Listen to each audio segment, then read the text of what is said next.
Hello guys, कैसे हो आप सब। Welcome back to my channel. मेरा नाम है सौरभ और आज मैं एक्सप्लेन करूंगा मिस्टीरियस लव के एपिसोड 14 को। गाइस, मैं पिछले कुछ वीडियोस से देख रहा हूं, मेरे वीडियोस देख तो रहे हैं लेकिन मेरे चैनल को सब्सक्राइब नहीं करे। अगर आपको वीडियोस अच्छे लगे तो मेरे वीडियोस को लाइक कीजिए, मेरे चैनल को सब्सक्राइब कीजिए। Sorry for the delay, let's begin the drama. Episode 14 की स्टार्टिंग से पहले हमको फ्लैशबैक में नियान दिखाई जाती है जो कि ताइचेंग में फंसी हुई होती है और वो वहाँ से निकलने का रास्ता निकाल रही होती है। तभी वहाँ पर एक लड़का आता है और वो लड़का बताता है कि तुम इस रास्ते से बाहर नहीं निकल सकती।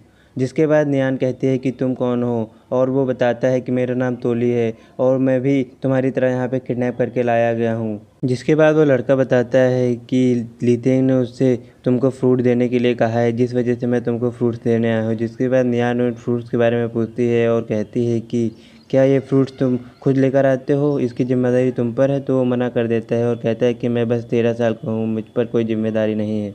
जिसके बाद वो उससे फ्रूट के बारे में और भी पूछने लगती है। तो फिर वो बताता है कि एक वैन है जो कि इस फ्रूट्स को लेकर आती है। देन नियान उस वैन के बारे में पूछने लगती है। तो फिर वो खड़ा हो जाता है और कहता है कि कोई भी यहाँ से भाग नहीं सकता है क्योंकि मैंने यहाँ से बहुत कोशिश की है, तुम यहाँ से कभी भी नहीं भाग सकती हो। सीन यहीं पे कट हो जाता है और हमको दिखाया जाता है कि दो लोग आपस में फ्रूट एक्सचेंज कर रहे होते हैं। तभी वो लोग वहाँ से चले जाते हैं। तो फिर नियान वहाँ से बाहर आ जाती है और वो वैन में बैठ जाती है। जिसके बाद वो वहाँ पे वैन चेक करने लग जाते हैं।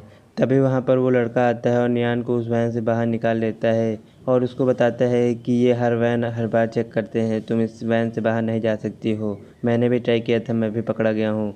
जिसके बाद नियान उसके कंधे पे हाथ रख लेती है। देन वो लड़का वहाँ पे नियान को पसंद करने लगा था। तो फिर नियान से वो अपना हाथ हटाने के लिए कहता है।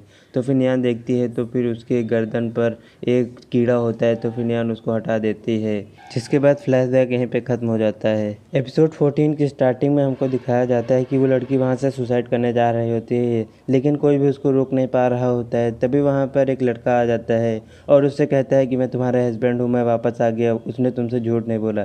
जिसके बाद वो उस लड़के को देखती है तो उस लड़के में उसको अपना हस्बैंड दिखाई पड़ता है। जिसके बाद वो सुसाइड करने नहीं जाती और उस लड़के के पास आ जाती है। देन वो लड़का उसको फ्लावर्स देता है जो उसके फेवरेट होते हैं। तो फिर वो उसको पक्का हो जाता है कि यही उसका हस्बैंड है। जिसके बाद वो लड़का उसको पकड़ लेता है। देन वहाँ पर डॉक्टर्स आके उसको इंजेक्शन लगा देते हैं। तो फिर वो बेहोश हो जाती है। जिसके बाद डॉक्टर्स उसको लेकर वहाँ से चले जाते हैं। नियान और लीतेंग भी वहाँ से चले जाते हैं। वो लड़का वहीं पे खड़ा रह जाता है। सीन यहीं पे कट हो जाता है। जिसके बाद हमको दिखाया जाता है कि डॉक्टर उसकी केयर कर रहे होते हैं। देन वो डॉक्टर नियान और लीतेंग के पास आते हैं और बताते हैं कि हो सकता है कि उसको कोई अपनी पुरानी याद वापस आ गई है जिसकी वजह से वो वहाँ से चली गई। हम अपने इस रूम की सिक्योरिटी और भी बढ़ा देंगे जिसके बाद वो दोबारा यहाँ से नहीं जा पाएगी। नियान वहाँ पे पूछती है कि जिस लड़के ने उसकी जान बचाई है उस लड़के को क्या आप जानती है। तो फिर वो बताती है कि वो यहाँ पे नया इंटर्न है। देन वो अपनी नर्स से पूछती हैं। तो फिर वो कहती है कि मुझे नहीं पता है, वो मुझसे बात भी नहीं करता है। जिसके बाद वो वहाँ पे चली जाती है। देन नियान लीतेंग से पूछती है और कहती है कि मुझे लग रहा है कि मैं उसको जानती हूँ, बहुत फैमिलियर लग रहा है वो। जिसके बाद लीतेंग कहता है तुम उसको जानती हो और मैं भी उसको बहुत अच्छे से जानता हूँ। जिसके बाद वो लड़का वहीं पे आ जाता है और नियान का नाम लेता है और कहता है क्या ये तुम ही हो। जिसके बाद नियान कहती है तोली। देन सीन यहीं पे कट हो जाता है और हमको दिखाया जाता है कि ये सभी साथ में लंच कर रहे होते हैं। जहाँ पर लीतेंग उस लड़के को पसंद नहीं करता होता है क्योंकि वो लड़का नियान को पहले पसंद करता था। जिसके बाद नियान और वो लड़का आपस में बातें करने लग जाते हैं। तो फिर लीतेंग को ये सब अच्छा नहीं लग रहा होता है। जिसके बाद लीतेंग नियान को अपनी साइड बैठा लेता है। देन वो लड़का लीतेंग से पूछता है कि वो यहाँ पे क्या कर रहा है। तो फिर वो बताता है कि मैं उसके साथ घूमने के लिए यहाँ पे आया हूँ। जिसके बाद सीन चेंज होता है और हमको दिखाया जाता है कि ये सभी बाहर आ जाते हैं। यहाँ पर वो नियान को अपने से अलग नहीं होने दे रहा होता है। नियान को ये सब अच्छा नहीं लग रहा होता है। जिसके बाद नियान कहती है कि मुझे लगता है कि हम दोनों को चलना चाहिए। देन वो दोनों वहाँ से चले जाते हैं। सीन यहीं पे कट हो जाता है और हमको दिखाया जाता है कि ये दोनों कार से जा रहे होते हैं। नियान कहती है कि तुम वहाँ पे स्ट्रेंज बिहेव कर रहे थे। तो लीतेंग कहता है कि मैं नहीं कर रहा था, मैं हमेशा ऐसे ही रहता हूँ। जिसके बाद नियान कहती है कि तुम कर रहे थे, तुम उसके सामने जता रहे थे कि तुम मेरे साथ हो। जिसके बाद लीतेंग कहता है कि क्या तुमको नहीं याद है कि वो लड़का तुमको पसंद करता था। जिसके बाद हमको फ्लैशबैक में दिखाया जाता है कि नियान उस लड़के के गर्दन में दवाई लगा रही होती है क्योंकि उसको कीड़े ने काट लिया होता है। जिसके बाद नियान उसको शुक्रिया कहती है और कहती है कि मैंने तुमको गलत समझा। जिसके बाद वो लड़का कहता है कि क्या आप यहाँ से भागने की फिर कोशिश करोगी? तो नियान कहती है क्या तुम चाहते हो कि मैं यहाँ से ना भागूँ क्योंकि तुम्हारे भाई लितेंग ने कहा है कि तुम्हारी देख रेख करने को। जिसके बाद वो कहता है कि मैं तुमसे शादी करना चाहता हूँ। तो फिर नियान हंसने लगती है और कहती है कि तुम अभी बच्चे हो। जिसके बाद वो कहता है कि मैं बच्चा नहीं हूँ, बड़ा हो गया हूँ। देन हमको दिखाया जाता है कि लितेंग भी वहीं पे खड़ा होता है जो कि ये सब बातें सुन रहा होता है। फ्लैशबैक यहीं पे ख़त्म हो जाता है। जिसके बाद नियान हंसने लग जाती है और कहती है क्या अभी तक तुमको याद है? देन लितेंग कहता है कि तुम मुझसे दूर रहो। तो नियान कहती है कि वो अभी बच्चा है और वो मेरे और तुम्हारे लिए सिर्फ एक छोटे भाई की तरह है। देन लितेंग कहता है कि वो बच्चा नहीं, 5 सालों में कई चीज़ें चेंज हो गई हैं जो कि तुमको नहीं पता है। जिसके बाद लितेंग कहता है कि तुम मुझसे दूरी बना के रखना। जिसके बाद नियान कहती है कि ये जो तुम कर रहे हो वो एक बचपना है। तो लितेंग कहते हैं हाँ मैं बचपना कर रहा हूँ। जिसके बाद नियान हंसने लग जाती है। सीन यहीं पे कट हो जाता है और हमको जिंगाओ दिखाया जाता है जो कि लितेंग से कहता है कि क्या वो लड़का भी आपके साथ वहीं पे था? लितेंग कहता है कि मैंने सुना है कि तुम मिस यूफई को डेट करने लगे हो, उसको अच्छे से डेट करना। जिसके बाद वो कहता है कि मुझे नहीं पता है कि मैं उससे कैसे कहूँ कि सिंग सिंग मेरी बेटी नहीं है। लितेंग कहता है कि अगर दो लोग प्यार करते हैं तो वो दोनों एक दूसरे से कुछ भी नहीं छुपा सकते हैं। ये रिलेशनशिप के लिए बहुत ही गलत चीज़ है। अगर तुम उससे छुपाओगे तो फिर ये बहुत ही बड़ा सेक्रीफाइस होगा और हो सकता है कि तुम दोनों के रिश्तों में फूट भी पड़ जाए और तुम दोनों अलग भी हो सकते हो। जिसके बाद जिंगहो कहते हैं क्या आपको ये सब चीज़ें नियान ने बताई है?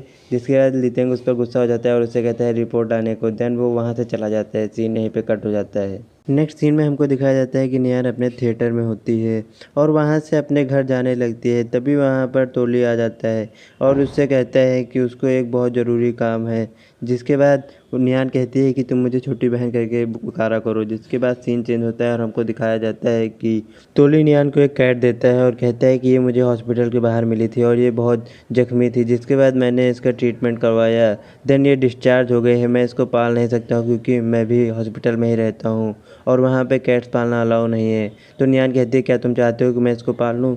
तो फिर वो कहता है हाँ मैंने उसके लिए सारा सामान ले लिया है। देन तभी वहाँ पर उसका बॉडीगार्ड आ जाता है और कहता है कि लितेंग तुमको यहाँ पे लेने आ रहा है। जिसके बाद नियान वहाँ से चली जाती है। सीन यहीं पे कट हो जाता है। नेक्स्ट सीन में हमको नियान और लितेंग कार में दिखाए जाते हैं जहाँ पर लितेंग नियान से पूछता है कि ये कैट तुमको कहाँ से मिली। जिसके बाद नियान उसको बताती है कि ये कैट उसको तोली ने दी है जिसको हॉस्पिटल के बाहर से मिली है और वो चाहता है कि मैं इसकी केयर करूँ। जिसके बाद लितेंग कहता है कि अगर तुमको कोई भी कैट पालनी है या डॉग पालना है तो मुझे बताओ, मैं तुम्हारे लिए ले आऊँगा, लेकिन तुम इसको नहीं पाल सकती हो। नियान उससे पूछती है कि मैं उस कैट को क्यों नहीं पाल सकती? तो कहता है कि क्या तुमको नहीं पता है?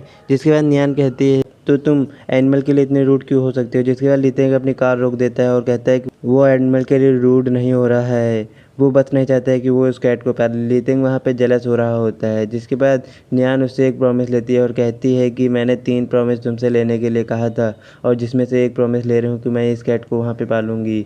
जिसके बाद लितेंग वहाँ पे कुछ नहीं बोल पाता है। देन लितेंग कार लेकर वहाँ से चला जाता है। नेक्स्ट सीन में हमको जिंगहो, यूफई और वो बच्चे दिखाए जाते हैं जहाँ पर वो अम्यूज़मेंट पार्क में आए होते हैं और वो वहाँ पे उस बच्चे की फोटो खींच रही होती है। तभी जिंगहो वहाँ पे यूफई को बुलाता है और कहता है कि मुझे तुमको कुछ बताना है।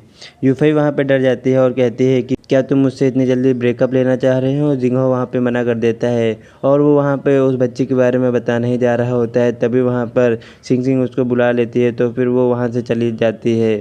सीन चेंज होता है और हमको नियान और लितेंग दिखाए जाते हैं जहाँ पर नियान उस कैट के लिए एक हाउस बनाती है। देन नियान उस कैट का नाम लितेंग के नाम पे रख देती है। लितेंग को अच्छा नहीं लगता है तो फिर वो नियान से कहते हैं उसका नाम चेंज करने को। जिसके बाद नियान कहती है क्या तुम अभी भी जेलस हो या फिर तुम अभी भी मुझसे गुस्सा हो? तो फिर लितेंग मना कर देता है। जिसके बाद नियान कहती है कि मैं उसको अपने भाई की तरह ट्रीट करती हूँ और वो मुझसे मिलता है तो तुमको जेलस नहीं होना चाहिए। जिसके बाद लितेंग नियान को सारी बातें बता देता है कि उस लड़के ने मुझसे कहा था कि वो नियान के साथ शादी करेगा और वो उसके साथ घूमने जाएगा। देन नियान उससे कहती है कि मैंने कभी ऐसा नहीं सोचा था कि वो लड़का मेरे लिए ऐसी फीलिंग रखता होगा। जिसके बाद लितेंग कहता है कि मुझे लगता है मुझे उसको मारना चाहिए अपने बॉडीगार्ड्स ले जाके। नियान कहती है कि मैं उसके पास जाऊंगी और उससे कह दूंगी कि वो मुझे अपनी बहन की तरह ट्रीट करे। जिसके बाद सीन चेंज हो जाता है और हमको दिखाया जाता है कि जिंगहो उस बच्ची को लेकर उसके घर आ गया होता है। यूफई भी उसके साथ होती है। जिंगहो वहाँ पर यूफई को शुक्रिया कहता है, तो फिर यूफई कहती है कि यार तुम बहुत स्ट्रेंज बिहेव कर रहे थे, क्या तुम मुझसे कुछ कहना चाहते थे। जिसके बाद जिंगहो यूफई के बगल में बैठ जाता है और यूफई कहती है क्या तुम अपनी डेथ वाइफ के बारे में मुझे कुछ बताना चाहते हो। जिसके बाद वो मना कर देता है। जिंगहो वहाँ पे बता देता है कि सिंग सिंग उसकी बायोलॉजिकल बेटी नहीं है और वो उसको पूरी कहानी बता देता है कि सिंग सिंग उसके मेंटोर की बेटी है और उसके मेंटोर की डेथ हो गई है और उसकी वाइफ को पता भी नहीं है कि उसकी कोई बेटी है, जिसकी वजह से उसने कॉन्ट्रैक्ट साइन किया है उसकी वाइफ के और अपने बीच। और वो कहता है कि सिंग सिंग की केयर करने के लिए किसी को होना पड़ेगा, जिसकी वजह से मैंने अभी तक किसी को अपनी गर्लफ्रेंड नहीं बनाया हूँ और मैं उसकी केयर करने के लिए रुक गया। देन जिंगहो बताता है कि अगर तुम उसको एक्सेप्ट नहीं करेगी तो हम दोनों। जिसके बाद यूफई कहती है कि वो उसको एक्सेप्ट करेगी। जिसके बाद यूफई कहती है कि मैरिज एक पेपर होता है, उससे मुझको कोई फ़र्क नहीं पड़ता है, मैं इंतज़ार करूँगी कि सिंग सिंग बड़ी हो जाए, तुम जब तक मेरे साथ हो मुझको कोई फ़र्क नहीं पड़ता है। देन जिंगहो और यूफई एक दूसरे को आई लव यू कहते हैं, जिसके बाद वो दोनों किस करते हैं। एपिसोड 14 की एंडिंग यहीं पर हो जाती है। गाइस अगर आपको मेरा वीडियो अच्छा लगे तो मेरे वीडियो को लाइक कीजिए, मेरे चैनल को सब्सक्राइब कीजिए।